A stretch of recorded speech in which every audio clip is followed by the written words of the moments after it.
Buenas tardes. Me gustaría, en primer lugar, agradecer a Fantaelche por haberme dado la oportunidad de hablar aquí, por haber aceptado mi comunicación, donde, como se puede observar en el título, voy a analizar dos filmes que se clasifican dentro del género slasher, pero antes me gustaría retrotraerme a dos eslóganes que funcionaron en dos campañas presidenciales de dos presidentes diferentes.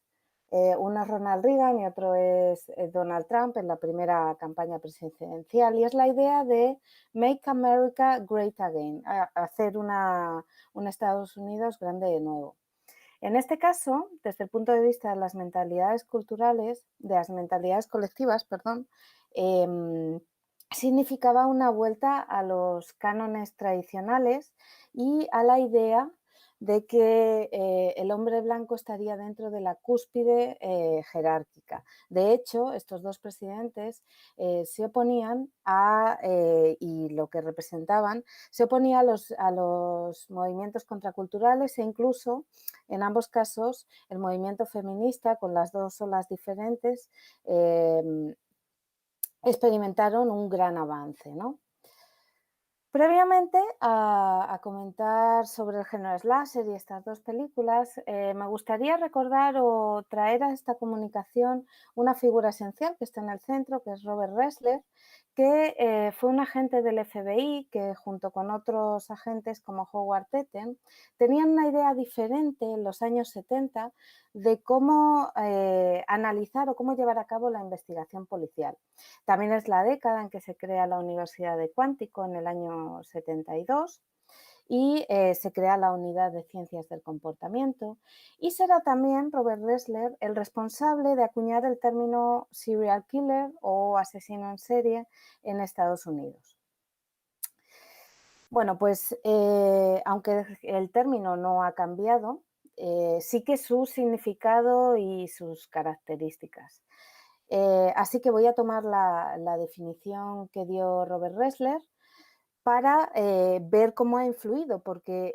desde el punto de vista también de la cultura popular, el término serial killer adquirió una serie de connotaciones basadas en estereotipos y en ideas preconcebidas que se habían ido alimentando a través del cine y la televisión, ¿no?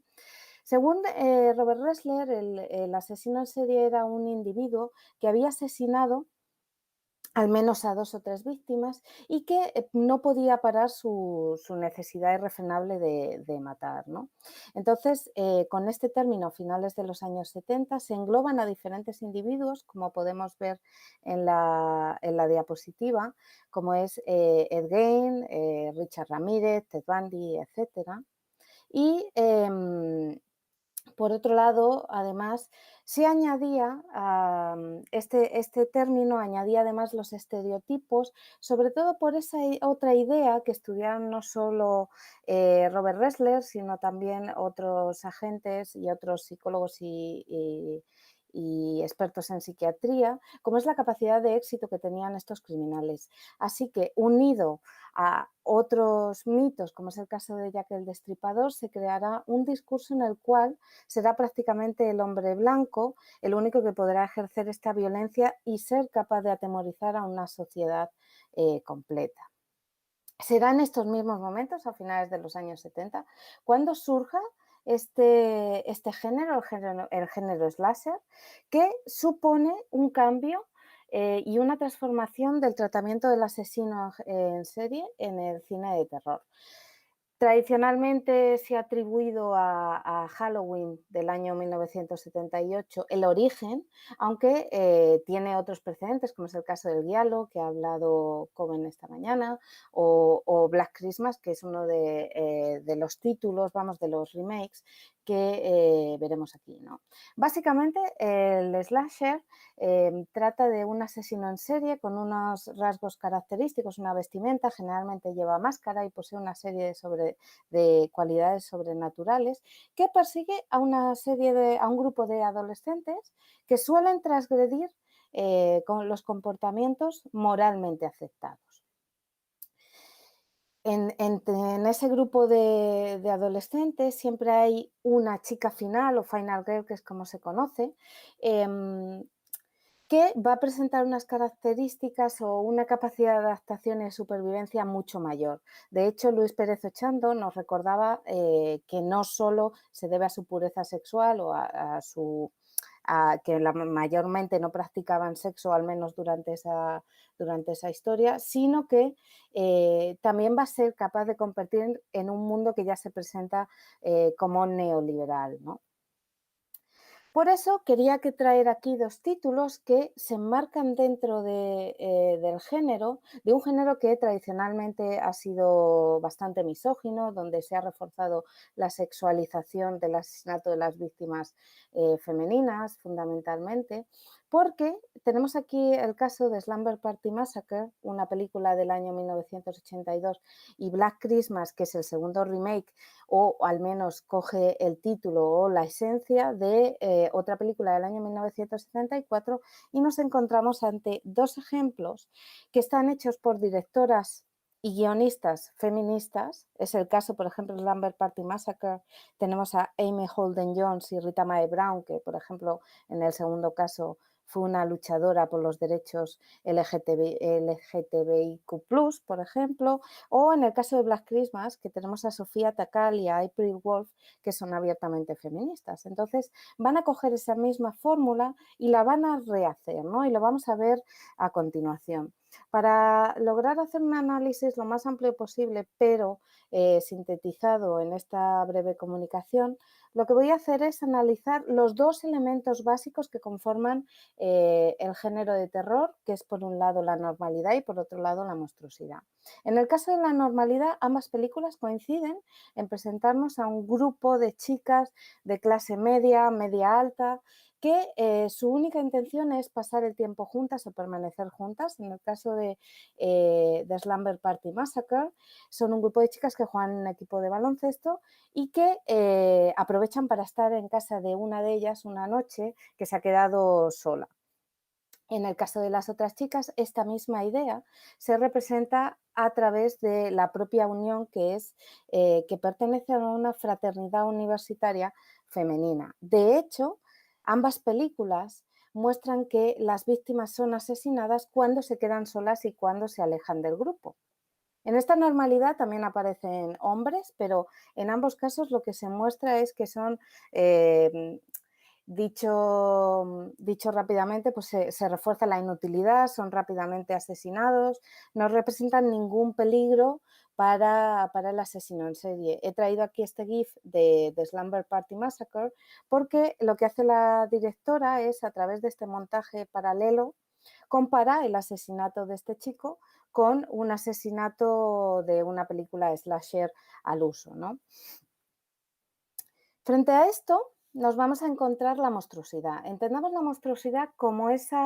peligro amenazante que va a cuestionar y que va a hacer muy difícil la continuidad de la normalidad tal cual existe. Esto se va a ejercer siempre a través de la violencia, a través de la agresividad, y va a intentar fomentar, al menos en teoría, el miedo en el público. En ambos casos, como se puede ver, se tratan de hombres blancos, con lo cual se vuelve a problematizar la violencia del hombre blanco, y es a través del asesinato de mujeres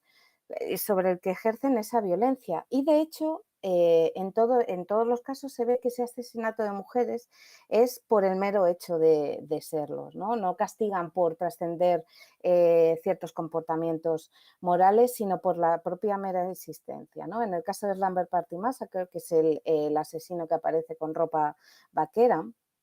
se trata de un hombre, Russ Thorne, que es un exconvicto de clase baja, que irrumpe en el barrio, consigue llegar y esconderse para ir asesinando a cada una de las chicas. Esta idea de irrupción en el barrio y en la normalidad, que es un barrio residencial donde viven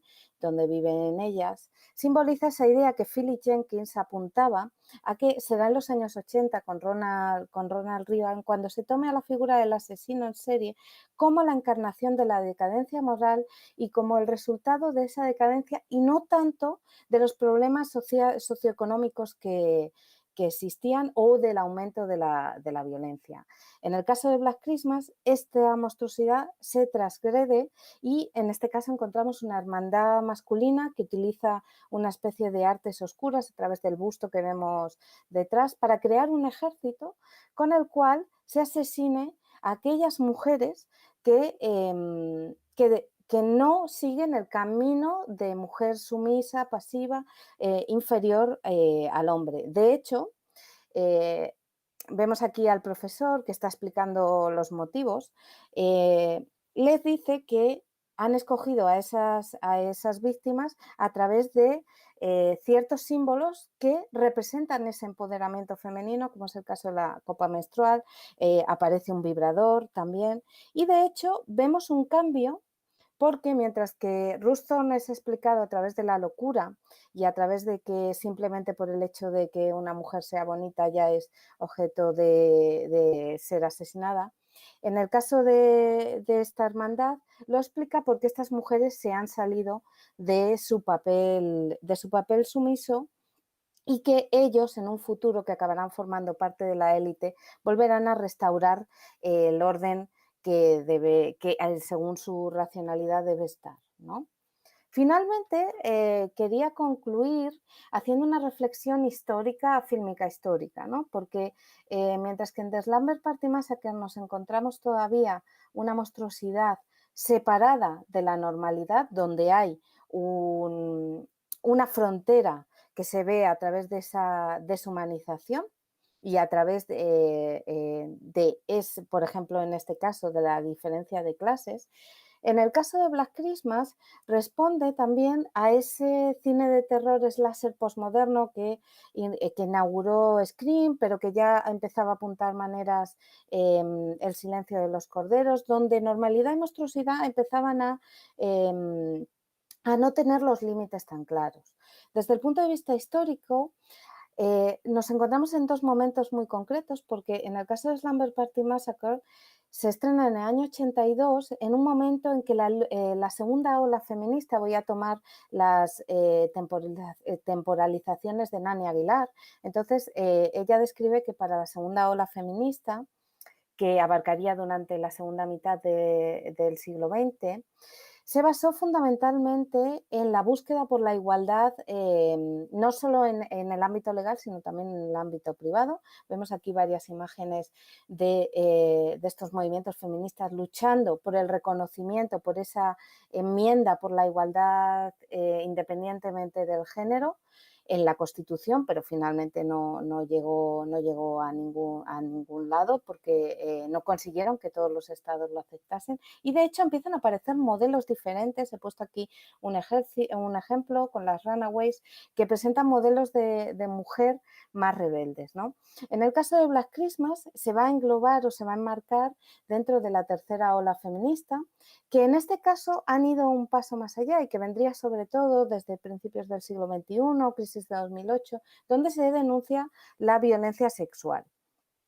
Y aparece sobre todo también con el movimiento Me Too. Esta película además denuncia también las agresiones sexuales en los campus y de hecho en los últimos años, desde 2016-2017, han aparecido numerosas publicaciones denunciando los abusos sexuales, las violaciones en los campus. Y finalmente quería mostrar cómo esta película se enmarca también en un movimiento que se ha expandido en todas las esferas, porque vemos aquí una imagen de una de las marchas más numerosas de mujeres que se dio el día en que, en enero de 2017, el día en que el presidente, Trump llegó a la presidencia de Estados Unidos. Así que espero que hayan disfrutado de la ponencia y espero que disfruten del Congreso. Muchas gracias.